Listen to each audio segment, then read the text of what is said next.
Okay, imagine this scene. You're in a huge convention center, it's buzzing, but it's quiet. Just hours before thousands of people flood in, you've got hundreds of crew moving around, tons of equipment, this incredibly detailed schedule that's about to face, well, reality. Right. It feels like this symphony of controlled chaos. Exactly. And when it works, when it goes off without a hitch, it honestly feels like magic. But here's the thing we're diving into today, that magic. It's not magic at all, is it? Not even close. It's the result of really deep strategic, almost obsessive planning and execution. That's what we're doing today. We're pulling back the curtain on that whole process. Welcome to the deep dive. Our mission today is really to unpack the art and the science behind top-tier on-site event execution and technical coordination. Yeah, getting into the nitty-gritty. Totally. And we're grounding this whole discussion in the practical wisdom of Marc Ghafoori. He's the CEO and founder of AlphaTooth. Right, and he's the mind behind the logistics solver prescription learning module. Yep. His experience is really the core here. Absolutely. It's earned from years in the trenches, sweat equity, that's the backbone of what we're talking about. So we're going to focus on what Marc calls his FIST method. It's this framework of 5 key areas he says are just essential. Essential for taking event logistics from total chaos, Which we've all seen. into something flawless. So we'll break down on-site operations and logistics, The foundation. crew management systems, The people. the event day run-of-show blueprint, The script. risk and redundancy planning, The what ifs. and finally, training new team members. Which is huge. Crucial. And for each one, we'll dig into the typical friction points, what happens when things go wrong, because they do. Inevitably. And most importantly, the actionable fixes that Marc Ghafoori really champions. Yeah, and what's cool about Mark's approach, I think, is how he centers it on his own lived experience. Like, he'll mention data from McKinsey or PCMA sometimes, sure, to back things up. Right, for context. But the core principles, they're straight from his years doing this stuff. He even ropes in other industry folks sometimes to reinforce strategies. It makes it super practical. Feels very grounded. Totally. And he has this bigger vision too, right? He says if we, as an industry, get consistently better at this, we can actually, genuinely change the world through the impact of these events. It's not about one person. It's about everyone working together better. That's a great perspective. Sets the stage perfectly. Okay, let's jump into that first pillar then. The absolute foundation. On-site operations and logistics. Marc calls this the engine under the hood, right? All that stuff happening behind the scenes, setup, registration, AV, food deliveries, signage. All the services humming along behind the curtain, yeah. Making the event flow smoothly without attendees even noticing, ideally. So, through his lens, what are the big pain points here? Where does it usually get tricky, and how does he suggest we start tackling it? Okay, so Marc really zeroes in on 4 core pain points that, honestly, anyone who's worked an event will probably nod along to. First, just the sheer complexity. Think about it. You're juggling tons of different vendors, the venue, AV, F&B, decorators. They all have their own schedules, their own needs. Communication gaps are almost inevitable if you're not careful. He talks about how one missed email or one wrong setup diagram can just snowball into huge problems on site. A house of cards, basically. Absolutely. Every single piece has to be just right. Second pain point, and this one's a classic last-minute changes. It's constant pressure. Always. He points to data like that PCMA survey from late 2024 saying last-minute registrations continue to add to the pressure. Planners are just constantly adjusting on the fly. Like trying to fix a running engine. Exactly. You're building this perfectly timed machine, but someone keeps tossing in new parts or changing the gears while it's moving. You just have to adapt. Okay, what else? Then there's budget constraints. This hits logistics hard, and, well, it's often frustrating. Marc explains how cutting support staff, or even something small like deciding not to get a wireless printer for badges to save a few bucks, that can seriously hurt your execution speed and flow. Pennywise? Pound foolish, maybe? Sometimes, yeah. PCMA's 2024 survey actually listed budget cuts and rising costs as top challenges, right alongside staffing and logistics. It shows why event planning is always ranked as, one of the most stressful jobs. You're expected to deliver perfection. With less money and maybe fewer resources. Exactly. And Marc makes this counterintuitive point. Sometimes the tightest budgets lead to the most expensive on-site fixes because you cut corners on essential staff or backups. And that makes a scary amount of sense. Yeah. And the last big one, especially looking around mid-2025 as he sees it, is the lingering impact of a reduced skilled workforce. The industry saw a lot of turbulence post-2020, right? Lots of experienced people left, so now there's a noticeable shortage. So things literally take longer. He points to PCMA observing exactly that almost every aspect of event setup is taking longer on site now. Fewer experienced hands means slower work. So if it feels harder on site lately, Marc says, yeah, you're not crazy. It actually is harder. Okay, those are definitely challenges we can all recognize. So when these logistics aren't handled well up front, what does it look like on the ground? What are the symptoms Marc describes, the consequences? Well, it becomes visible fast. When logistics stumble, the event experience suffers, immediately. Marc talks about symptoms like setup delays. That means doors open late, or you have attendees awkwardly waiting outside a session room while techs are still scrambling with wires or mics. Not a good look. No. Or think about missing signage. People are wandering around confused. Or maybe those expensive sponsor bag inserts gone missing. Highly visible snafus that just breed frustration from minute one. And the attendee experience itself. Big impact there. He paints this picture. If you didn't plan for those last-minute registrations, boom, huge registration lines, not enough badges, long waits, terrible first impression. Right. Or a classic communication breakdown. Lunch buffet moves, but the ops lead isn't told. Suddenly you have hundreds of hungry people wandering because the signs and staff are pointing to the wrong place. That stuff damages the event's reputation and just annoys everyone. Beyond attendee frustration, what about the bottom line? Huge financial repercussions. Marc explains how missing an install deadline, maybe due to poor vendor coordination, can rack up massive overtime charges from the venue or unions. Ouch. Yeah. He mentions PCMA convene reporting planners finding hidden or unexpected fees after the budget's locked. Things like forgetting to clarify dock access times or freight elevator schedules. Little details that cause big. Exactly. Or maybe not including the DMC, the destination management company, in those crucial all-vendor calls leading up to the event. He even pauses here to say, if you're not having those all-vendor calls, well, that's a huge red flag right there. Expect expensive surprises. So it all culminates in just overall chaos, basically. Program elements start late, maybe get cut entirely, speakers and VIPs feel disorganized, attendees are annoyed, and the planning team, stressed to the max. He gives these vivid examples, like being stuck in the boneyard frantically redrawing floor plans, or desperately trying to find a specific soda for a VIP moments before they walk on stage. Been there. Right. Every planner wants to avoid that because it leads to a disjointed event and a completely burnt out team. It really does sound like a spiral you want to avoid at all costs. Okay, so how do we tame this beast? What are Marc Ghafoori's actionable resolutions? How do we build robust systems to prevent that chaos? Marc lays out several really strong strategies, and they all start with being proactive. First, he's huge on creating a master operations plan, like way before the event. Not just an agenda. No, this is your detailed playbook. It maps out every single activity, every deadline, who's responsible for what, down to the specific person touching it. Setup, breakdown, vendor deliveries, room layouts, equipment lists, all contact info. Everything. And he hammers this point. Write it down. Spreadsheets, software, whatever works, but get it out of your head and document it. Nothing left to memory. Makes sense. He also says build in buffer time. Acknowledge that tasks do take longer now with leaner crews. He uses this architecture analogy. Start with what you know, fill in the gaps, allow room for stuff you'll figure out later, and just keep refining until that run of show and ops playbook is solid. Okay, master plan first. What's next? Improving vendor coordination and communication. Critically important. He pushes for thorough pre-con meetings, not just one, but a series. Like maybe every couple of months early on, then monthly, then weekly in the last 6 weeks before move-in. Getting everyone aligned? Totally. Yeah. You walk through the timeline in minute detail, confirm who has access when, who's responsible for what, and reconfirm everything critical in writing, especially venue stuff. He warns, echoing PCMA, about venues double booking rooms. Sometimes you gotta check and recheck room names way in advance. He even shares the story about sorting out a total mess, dismantle, overlapping install, broken freight elevator, dock workers screaming. You know the scene. These meetings are where you hash out potential extra costs before you're trapped on site. Avoid that panic moment. Exactly. He says just do whatever it takes is one of the most expensive phrases on the show floor. Yeah. Do whatever it takes beforehand to avoid saying it then. And during the event, tight communication. Dedicated radio channel, messaging app, whatever, for what he calls firefighting. Immediate updates, no blame games. Good advice. What about tech? He definitely pushes for leveraging technology for logistics. We live in a digital world, use the tools. He talks about integrated event management platforms, tying registration, scheduling, communications together, pushing real-time updates to staff apps. Streamlining information. Yes, automating things like QR code check-in, using project management apps for task reminders. Even simple things help shared cloud folders for documents, digital signage for directing crowds. Tech cuts down human error, speeds up info flow, avoids that slinky effect of data getting delayed. He mentioned AI too. Yeah, he has an accessible take on it. Says at its core, AI is just connecting different data sets and analyzing info. But he gives a big warning here. Don't be dumb. And his other one, don't adopt 14 puppies at once. Meaning don't go all in on untested tech on the road. Always test it first. Always have analog backups like printed signs, even if you use digital. Tech amplifies good processes, he says, but it also amplifies flaws.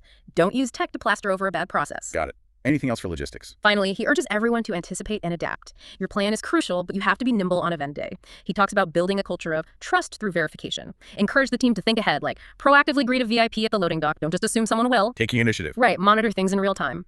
He suggests quick daily ops huddles morning review, maybe another brief check-in before the day wraps to go over the schedule and any changes, and empower your team to make quick decisions on small stuff, like finding missing tables without needing layers of approval. It speeds things up. Massively. He even cites McKinsey research showing that operationally effective organizations are way more productive and have lower costs. For events, that means smoother, cheaper execution. He wraps it up with his Batman analogy. The best ops people work in the shadows, preventing problems before they blow up in front of everyone. I love that. Operating like Batman. Okay, that's a fantastic deep dive into the engine. Seeing problems before they become problems. So we have the master plan, the logistics are mapped out. Now, who actually executes all this? This brings us to crew management systems. Marc Ghafoori sees the event lead as the director of a small army on site. It's about organizing everyone, staff, vendors, volunteers, so they work together seamlessly. Right, knowing their role, communicating well. So how does he advise we build and manage this on-site army effectively? How do we avoid the pitfalls? Well, he starts, as always, with the pain points in managing personnel. And a big one right now is understaffing and those skill gaps we talked about. A workforce issue again. Yeah, losing maybe 30% of the workforce during the pandemic means leaner teams, less seasoned people. You might have an AV tech stretched thin across multiple events, or maybe a carpenter who just works slower. It directly impacts setup times and stretches everyone. Okay, what else makes crew management tough? No shows and last-minute changes. It just happens, right? Staff call in sick, volunteers bail, sometimes right on event morning. If you only plan for the exact number you need. You're instantly shorthanded. Exactly. Marc says, stuff happens, you need a buffer. Another huge challenge, unclear roles and communication channels. If people aren't crystal clear on who does what, tasks get dropped. Or messages get garbled, playing telephone, wasting time. Like who's handling crowd control? Security? Venue staff? Volunteers? Perfect example. If everyone thinks someone else has it, nobody does. Miscommunication also means crucial updates, like schedule changes, don't reach the right person fast enough. He really stresses limiting communication channels to avoid things getting lost. He even shared the system he uses with his wife for their toddler. One says, "She's yours," the other must reply, "Got it." No assumptions allowed on show site either. Haha, love that. Simple but effective. Totally. And finally, he talks about crew fatigue and morale. This gets overlooked a lot. It's grueling work. It is. Long days, high pressure. If you don't manage workload and stress, people burn out. They make mistakes, they get snippy with each other. Mark points out studies show sleep loss tanks decision-making. So for multi-day shows, those reset days are vital. He sums up failed crew management as leading to confusion, slow reactions, duplicated or missed tasks, stressed staff, poor decisions. Basically, a mess everyone feels. Definitely sounds like a recipe for operational breakdown. So what are the visible signs that crew management is failing? What kind of errors pop up? You can absolutely see it and feel it when crew management isn't working. Mark points to classic symptoms like tasks getting missed entirely, or, weirdly, being done twice. Like the coffee lounge example. Exactly. Nobody refreshes it because everyone thought someone else would. Or you have two people fixing the same minor issue while the bigger problem goes unnoticed. That comes directly from unclear delegation. Okay, what else? Delayed responsiveness. If a projector bulb blows and it takes 15 minutes to get a tech there, it might be because the message got lost or the radio protocols weren't clear. Mark compares a well-managed crew to a fire brigade. Quick, coordinated. If you're not seeing that, something's off. Makes sense. You might also literally see confused staff, volunteers standing around looking lost, or worse, asking attendees for directions. That's a failure of briefing. Yeah. Or the flip side, totally overwhelmed people. Like a registration manager on hour 10 without a break, frantically juggling and inevitably dropping balls. That's a failure of staffing and rollback up. And the consequences can be serious. Absolutely. He describes that main room goof scenario, last minute presentation change, needs an audio tweak, tech wasn't told, video plays but lights stay on the speaker, sponsor is livid, hearing phrases like, "I thought you were handling that?" Clear sign of breakdown. And in the worst cases, it can even become a safety issue. Think about unclear leadership during an emergency evacuation. His TLDR is stark. Confusion, slow reactions, missed tasks, stress, bad decisions. Critical issues for sure. Okay, so how do we build that strong, cohesive, high-performing crew? What are Marc Ghafoori's actionable resolutions for directing this army effectively? He offers several, starting with a really strong emphasis on defining roles and chain of command. He pulls out quotes from Brene Brown, "Clear is kind, unclear is unkind," and Tony Robbins, "Clarity is power." Powerful stuff. Right. His point is define everyone's role, vendor, employee, volunteer, and their responsibilities in writing beforehand. Create that org chart. Show the hierarchy. Who reports to who owns what area. This speeds things up massively, avoids duplication. He suggests a simple who to call list, maybe even a flowchart. And communicate escalation paths clearly, like injured guest goes from reg staff to security, security informs event director. When roles are clear, accountability goes up, confusion goes way down. Okay, clarity first, then what? Staffing levels and redundancy. His advice. Aim to be slightly overstaffed, not under if the budget allows. He mentions Dave Lutz saying, if you need 20 volunteers, get 25 because no shows happen. Build in that buffer. Apply that thinking to paid staff and contractors too. Budget for a floater tech or have someone on call. Treat redundancy like insurance. And crucially, make sure people aren't working to the point of exhaustion before the main event even starts. Consider shifts for multi-day shows. Cross-training is also huge. If only one person holds critical info, you're sunk if they're out. Put key info on shared docs, train at least 2 people on essential tech or roles. Makes sense. How about communication during the event? Briefings and communication are key. Mark advocates for starting each day with a quick 10-15-minute team briefing. Review the schedule, highlight changes, set priorities. He actually likes 2 briefings. A quick 5-minute check-in around 10 a.m., then a deeper dive around 2 p.m. for the rest of the day and next morning. Keep everyone synced. Exactly. Equip them with the right tools, radios, apps, establish protocols, maybe code words for sensitive info, and emphasize prompt updates like issue resolved so people stop chasing ghosts. What about vendors? They're part of the crew too, right? Absolutely. He expands on vendor and partner coordination. Treat them like extensions of your team, even if they're not on your payroll. Get primary contacts, swap cell numbers, include them in relevant briefings. He notes that post-pandemic, lots of venues and contractors have leaner crews, overloaded managers, so get requests in early and specifically ask vendors about their staffing plan for your event. Collaboration and empathy go a long way. Share your run of show, key timelines. It helps them manage their own crews better. Good point. And finally, Mark really highlights crew well-being and support. His philosophy is simple. A happy crew performs better. Yeah, I argue with that. Right. Schedule breaks and encourage people to take them. Provide water, snacks, meals. Boost morale with small check-ins, thank yous. Handle mistakes constructively, privately. Foster an atmosphere where people feel safe raising concerns. Lead by example too, presumably. Definitely. Stay calm under pressure yourself. He also advises short debriefs, recognize wins, discuss hiccups calmly. This investment in well-being pays off immediately in smoother ops and long-term in retention. He even shared a quick story about how a simple attaboy gave him the boost needed to tackle one last hurdle on a tough day. It matters. It really does. Okay, so a well-managed, well-supported crew is vital. Now we need to give them that precise roadmap for show day. Let's shift to the event day run of show blueprint. The script for the day. Exactly. Marc Ghafoori calls it the script, the minute-by-minute game plan. He argues for a super detailed blueprint for flawless execution. What are the common problems Marc sees in creating and managing this critical document? He flags several issues here. A big one is just incomplete or poorly organized documents. He's seen run sheets that were literally scribbled notes, or maybe just a sparse agenda like 2:00 p.m. freight drop. Not enough detail. Way too little. What freight? Where? Who's handling it? What equipment? What's the timing? It leaves crew guessing. But he also says overly complicated, like 60-page run of shows can be just as bad if they're not clear and easy to scan. Finding that balance of detail and usability is tough. Right. What else? Last-minute program changes are a huge pain point for the run of show. A speaker's Q&A runs way over, or the CEO suddenly decides to add an awards segment. It throws the whole finely tuned schedule off. Adjusting smoothly requires realistic assessments of what's actually possible. And not rehearsing. That's a big one. Marc connects directly to run-of-show failures. A great plan on paper means nothing if you haven't walked through it mentally, at least if not physically on site. He personally carves out 20 minutes in planning calls about 30 days out just to run through the show flow top to bottom with all the leads, catches issues early. He also points to the human factor. Speakers go off script, VIPs arrive late, a panel runs long because the moderator didn't feel empowered to cut them off. Handling these deviations is part of the game. And finally, unclear technical cues. If the run-of-show just says play video, instead of 3:05 p.m. play intro video 13, tech lights down, audio up, the AV crew is guessing or waiting for frantic hand signals. It all boils down to the plan not being solid enough, communicated enough, or followed closely enough. It really does sound like a domino effect waiting to happen. Oh. So what are the direct consequences Marc points to when that run-of-show isn't well executed? The whole event experience takes a hit. A primary symptom Marc talks about is timing problems. Sessions starting late, running over, it creates cascading delays. If the morning runs 20 minutes behind, your afternoon is instantly scrambled unless you built in buffers. Attendees notice that. Absolutely. He pleads with planners to allow for interstitial interactions, enough time between things. People definitely notice if they're let out late for lunch or just left sitting around waiting. What else signals a poor run-of-show? Yeah, awkward transitions. Those are dead giveaways. Like a video ends, and then there's just dead air, dim lights, awkward silence while everyone waits for the next thing. Cringeworthy. Totally. Or F&B staff frantically setting up buffets while attendees are already lining up because things started early unexpectedly. It screams miscoordination.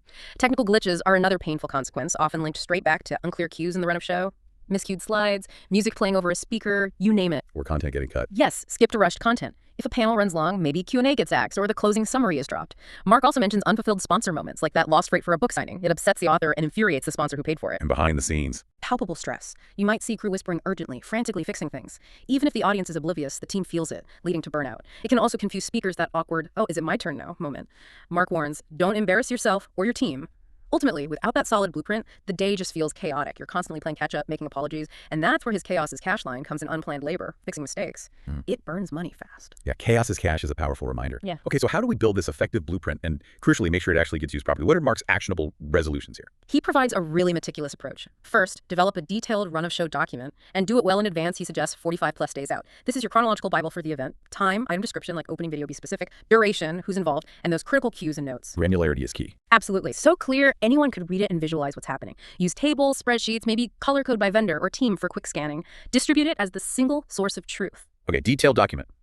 Then, lock it in, but have flexibility. Finalize it as much as possible about a week out. Try hard to avoid major changes on event day, that's where errors creep in. But if changes must happen, update the document immediately, redistribute it, and flag the changes clearly. He uses red text and requires verbal confirmation. Got it. Build in wiggle room. Yes, build in buffer time, short 2-minute videos between segments, unstructured interstitial moments.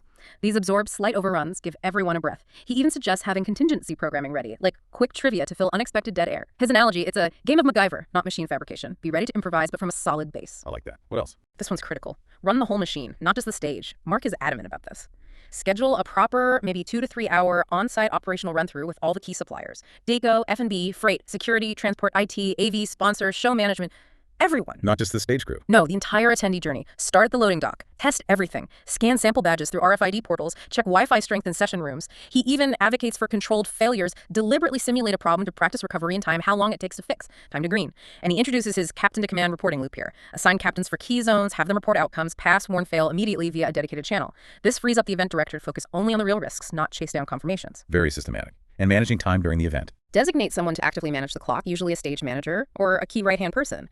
They track if you're ahead or behind, give cues to moderators, wrap up Q&A, keep things flowing, use daily check-ins with vendors, sure, but over-communicate quick updates or major shifts to everyone affected. He warns strongly against anyone making a unilateral move like starting the coffee break early without checking if the decorator's sponsor display is ready.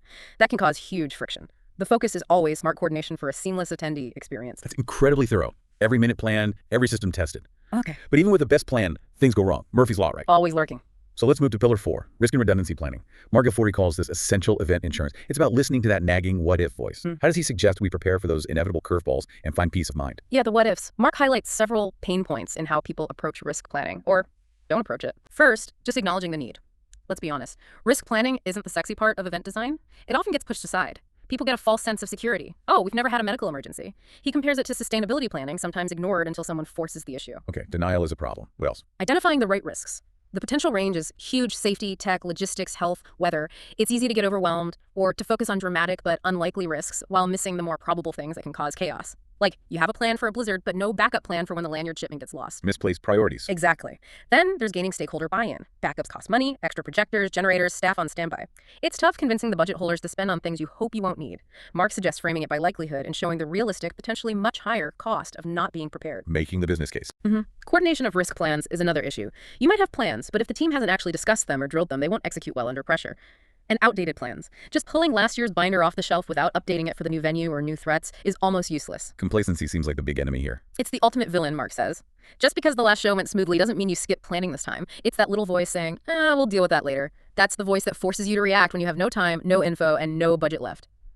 Addressing these pain points is about wrestling back control. Definitely hits close to home. The biggest risk is not planning for risk. So when that planning is weak, what are the obvious symptoms and the really stark consequences Marc warns about? Well, the scary thing Marc emphasizes is that you might not see any symptoms until a crisis hits, and then the consequences are severe. The most obvious is just chaos during crisis. He explains how, when stress spikes, rational decision-making flies out the window, emotions take over. He shares this intense story of almost being mobbed directing cues for a Tom Hanks keynote, highlighting that the stakes can be incredibly high, even life and death, when you're dealing with heavy equipment, moving parts, and crowd psychology. Wow, that's serious. It is. Then there's the risk of event interruption or failure. Think big. Venue power outage, no backup generator. Your event might just end abruptly. Key presentation file corrupted, no backup, speaker has nothing. A sudden labor strike and no alternative supplier lined up. Everything grinds to a halt. Nightmare scenarios. Totally. Reputational damage is huge, too. Attendees remember fiascos. He paints that picture of someone tweeting, "Stuck outside in the rain, conference had no backup plan, soaked." That lingers. And the financial impact reacting on the fly, like ordering emergency catering for 500 people, costs a fortune compared to planning ahead, plus potential refunds, appeasements, and of course, legal and safety liability if basic protocols are missing and someone gets hurt. So the goal is for problems to be handled so smoothly no one even notices. Exactly. Marc says with strong risk plans, the outside world often never knows there was an issue because it was solved quickly behind the scenes. Without them, it's a public failure. He admits it's tricky to communicate those saves without sounding like you're bragging or incompetent, but it's part of just getting it done. It's clear that skipping risk planning is just not an option.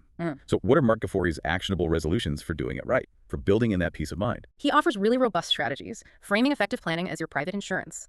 It starts with conducting a risk assessment, and this needs to be a dedicated session, he stresses, not just tacked onto another meeting.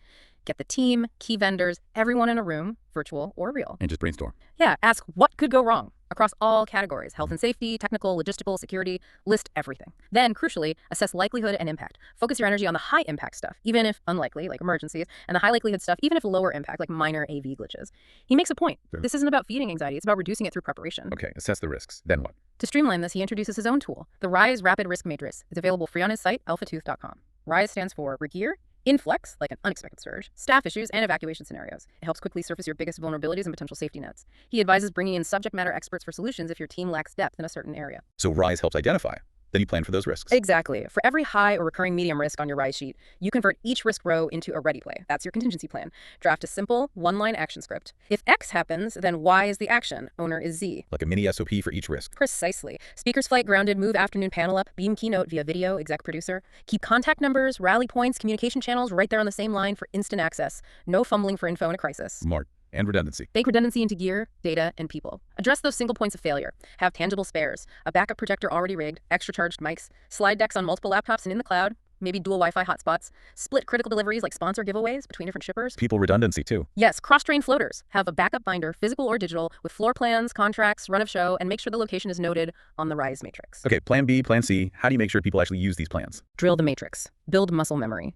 He suggests picking one high-impact risk from the RISE sheet to quickly review or test during daily huddles. Call key resources listed as ASAC contacts just to check their availability. Repetition turns that paperwork into an instinctual response. Makes sense. He also pushes to normalize risk talk, make it part of the culture. Put the RISE grid up on the ops wall, maybe a QR code link in the team chat. Start shift meetings discussing any reds and ambers, active problems or warnings. End meetings asking about new near misses to feed back into the plan. Celebrate crossing off RISE items as you pass those event phases. It builds confidence. Turn it from scary to standard procedure. Exactly. And finally, frame RISE as brand and budget insurance. Proactive planning costs relatively little. Reactive fixes cost a fortune, plus reputation. Review your insurance policies and vendor contracts against your biggest risks to lock in financial backstops. He even cheekily gives planners full permission to say, "I told you so" later if stakeholders ignored risks that then materialized. The goal, turn risk management from something stressful into something that actually relieves stress, knowing you're prepared. That's incredibly valuable insight. Preparing for the worst truly does help prevent it, or at least manage it calmly. Okay, we've covered logistics, crew, the run of show, risk. That leaves one final critical piece to make sure all these systems actually work consistently. And this, Marc Ghafoori says, is the secret sauce, he quotes Henry Ford.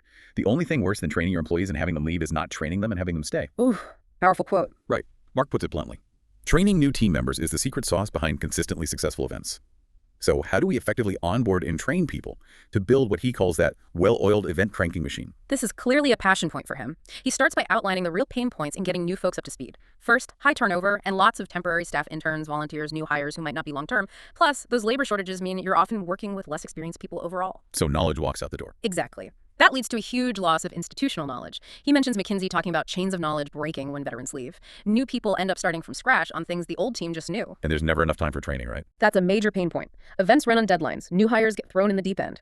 He asks that rhetorical question. How many of you have handed a clipboard to a volunteer 10 minutes before doors open? Yeah. We've all done it. He contrasts that with a positive experience he had at PCMA's EduCon, where good prep made him feel confident managing a room, even though it was simple. Without dedicated time, training is just ad hoc, inconsistent. And here's his core insight.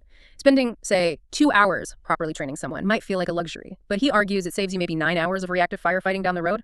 It's an investment. That's a compelling calculation. Isn't it? He also points to the lack of standardized training materials. Without documented checklists, manuals, SOPs, everyone gets trained slightly differently or learns by making mistakes. He calls it franchise hell. The Sally Sue way versus the Jim Bob way of doing things leads to inconsistency. Tech complexity adds to it too. Definitely. New people need to learn multiple software systems, apps. Without proper training, they underuse them, misuse them. Marc uses the analogy. A hammer works great on nails, not so much for a screw. You need to understand the tool's purpose and the process behind it. Resistance to change can be a factor too. Yeah, sometimes veteran staff stick to old ways, which confuses newcomers, can even create cliques. And often, senior planners are just too swamped to train properly. It feels like something they can't afford time for. Marc frames it as a game of capacity. Investing time now prevents those all-nighters later. And leadership sometimes just assumes people will figure it out. That's the last big pain point he mentions. Right. Leadership underestimating training's importance, assuming hires will pick it up. He quantifies the cost. Taking 6 months to realize someone's a bad fit means maybe a year's delay on projects because others had to cover. Citing McKinsey again, a top performer can be 800% more productive than average in complex roles. That's a potential 8 times revenue gap if you don't hire well and train effectively. All these points lead to undertrained staff who just aren't fully ready. Wow, the cost of poor training, both hidden and obvious, are way bigger than you might think. It really does sound like a hidden drain. So what are the symptoms? How does this undertrained workforce manifest in actual event failures? Marc says you see it immediately in inconsistent execution. He shared that story about asking 2 registration staff a simple question and getting 2 different answers, then a third confused answer. His thought was, get on the same page. I just wasted valuable minutes. That's a classic symptom staff giving wrong info or just looking unsure. Right. What else? Repeated mistakes or missteps. New crew members might consistently forget communication protocols like not radioing in a problem or calling the wrong person. It slows everything down, like parking a problem in a cul-de-sac until someone else finds it and fixes it. And it puts more pressure on the experienced staff. Huge pressure. That's another symptom. Over-reliance on a few key individuals. If the newbies aren't competent, the veterans become bottlenecks, answering every question, fixing every mistake. They get overworked, burnt out, and they become single points of failure. He talks about seeing senior planners running on 3 hours sleep because they're the only ones who know everything. That's a direct result of a training gap. Scary. Can it lead to bigger failures? Absolutely. In the worst cases, lack of training directly causes system failures. You might have that brilliant RISE matrix, but if a new team member didn't know about the plan for, say, a small fire, a minor incident could escalate badly because it wasn't handled correctly. More work, bigger costs. And morale takes a hit too, presumably. Definitely. New folks who feel lost or keep making mistakes get discouraged. It leads to higher turnover or just low engagement. It can also create friction between veterans and newcomers if errors keep happening without being addressed through better training. And efficiency just plummets. That's the bottom line for Marc. Lost efficiency. Trained people work faster and smarter. He talks about measuring time to first flight when the training wheels come off and time to full flight when someone's fully autonomous. Untrained tasks take longer, need redoing, costly in the event crunch, plus the reputational hit if someone handles something poorly in front of attendees because they just didn't know better. His race car analogy fits perfectly. Great car, but the driver needs to know how to drive stick shift to win. These are critical issues, rippling everywhere. Okay, so how does Marc propose we fix this? What are his actionable resolutions for effective, ongoing training that builds that strong, adaptable team? Marc really emphasizes that training doesn't need to be some huge, daunting program. It just needs to be thoughtful, consistent, and continuous. He starts with something practical. Create a new team member onboarding checklist. Anytime someone new joins full-time, contractor, key volunteer, have a checklist. Cover the basics. Event planning cycles, who's who, that org chart again. Logistics flow, walk through the tech stack. Critically for onsite, he insists you explain the logistics plan, the run a show, the chain of command, and those emergency procedures. Overload them a bit initially, he says, then provide digestible chunks, written backup, shadowing, and lots of chances for questions. It shortens that learning curve dramatically. Okay, onboarding checklist first, then materials. Yes, develop training materials and SOPs, standard operating procedures. He suggests 2 types, a detailed technical manual for specialists, AV techs, riggers, chefs, with diagrams, specs, etc., and then a practical field manual, quick reference for floor managers, rig captains with checklists, decision trees, maybe QR codes linking to short how-to videos. Covering all bases. Capture every discipline registration, freight, AV, IT, F&B, transport, security, risk, everything. And the key mantra, build each SOP once, maintain it forever. Use live documents like Google Docs, track versions, get expert input. He's also big on using AI tools like notebook.lm as a central knowledge base. Log near misses after each show and update the manuals. The goal, new team members perform as if they'd been on tour all season. Wow. How about learning on the job? Crucial. He recommends on-the-job shadowing and mentorship. Pair newbies with experienced folks for key tasks. New tech coordinator shadows the stage manager. Logistics coordinator shadows the freight lead. A mentorship or buddy system gives new hires a safe space to ask questions away from their direct boss. And mentors should teach the why, not just the what and how. That builds true understanding. Makes sense. Don't throw them in the deep end entirely. Right. Gradual increase in responsibility. Let people own small pieces first, then bigger segments as they prove competence. It builds confidence and provides natural feedback loops. He observes it might take 3 years for someone to be fully moving and grooving, but good training and relevant experience can cut that significantly. And training shouldn't stop after onboarding. Absolutely not. Continuous training and knowledge sharing is vital. The industry changes constantly. 2020 AI. Keep learning. Schedule regular internal debriefs. Send staff to industry workshops, PCMA, MPI, IAE. Do short refreshers before events. Encourage veterans to share tips. Foster a culture where everyone is learning, everyone is teaching. He notes PwC data showing nearly half of COOs are training existing staff for skill gaps. Events need to do the same. And to the worry about training people who then leave, he argues well-trained staff attract clients, and a strong learning culture makes them want to stay. It's a net positive. Okay, one last piece. The critical piece. Document and retain knowledge. With turnover being a reality, capture key learnings after every event. Update those SOPs and manuals. Archive old run-of-shows, logs. Create a glossary of event terms. And here, he makes that strong pitch for a tool like Notebook. Yeah. LM, again, stressing it's not a paid plug, just something he finds incredibly effective. He calls it a private search engine for all your internal knowledge, PDFs, spreadsheets, whiteboard photos, audio transcripts. Index everything. Tag it well. Event type, venue, discipline. So you can search for specific answers. Exactly. Like, show me every workaround we use for badge reprints at large expos. Notebook.lm can even draft initial glossaries or training decks from your existing content, saving massive time. The payoff, he concludes, is huge. Knowledge permanence, faster onboarding, retaining veteran wisdom, overall force multiplication. It makes the effort of building and maintaining the training machine totally worth it for smoother, easier events down the line. That's incredibly powerful. Training isn't just a task, it's fundamental infrastructure. Okay, we've covered a lot of ground. Marc Ghafoori's 5 key pillars for on-site execution. Logistics, crew, run of show, risk, and training. Each one, as you've laid out so clearly, is just indispensable. Marc actually has this fantastic analogy to tie it all together. He says, think of your event like making a really great sandwich. Okay, I'm listening. On-site operations and logistics, that's the bread, the structure holding it all together. Got it. Crew management, that's the spread, mayo, mustard, whatever coating everything, making the layers stick. The run of show, that's your recipe. Step-by-step assembly instructions. Where to put the cheese, when to add the lettuce. Nice. Risk and redundancy planning. That's the big stack of napkins right next to you. Because, let's face it, sandwiches can get messy. You got to be ready. And finally, training new team members. That's the skill behind the counter. Knowing how to slice the tomato just right, picking the freshest lettuce, plating it perfectly, making sure every sandwich comes out consistently delicious. It's the mastery behind the scenes. That's a great analogy. Really brings it together. Doesn't it? It just underscores his point. Excellence on event day isn't an accident. It's the result of deliberate systems, meticulous preparation, built over time, just like Marc Ghafoori teaches. Yeah, and what really resonates from his philosophy is this idea that the best planners he knows are like almost paranoid and anticipating problems. Right, thinking through every what if. But then they're profoundly calm during the actual execution. Why? Because they have the plan and the backup plan and the backup plan. It's that blend of science, the processes, the data and art, the leadership, the gut calls based on experience. That's what delivers great events consistently. Proactive mastery, he called it. Exactly. Moving away from reactive firefighting towards proactive mastery. His ultimate goal is to professionalize this whole side of the business, so on-site execution becomes less stressful, more confident, more like a well-managed operation that makes attendees and stakeholders just go, wow, or, as he put it, OMG, in a good way. Love that. And he leaves us with this final thought to chew on. If you build a culture where everyone sees themselves as both a student and a teacher, where you're all competing to build each other up instead of just sink or swim, that's when you really unlock success. Competing to build each other up, that's powerful. Isn't it? So if you listening found value today, even just for a minute, Marc encourages a few things. Sign up for the monthly newsletter over at alphatooth.com. You get access to worksheets, workbooks, AI prompts, other resources from his prescription module series. Good stuff there. Definitely. Also, connect with him on LinkedIn. He's active there. And maybe the easiest thing, if this deep dive helped you, just share it with one other person in the industry who might benefit. Pay it forward. Exactly. So thank you for joining us on this deep dive into Marc Ghafoori's FIST method. Hopefully, armed with these ideas, you feel a bit more ready to tackle your next event. Go forth and build something awesome. You absolutely got this. Your next on-site execution really can be your best one yet.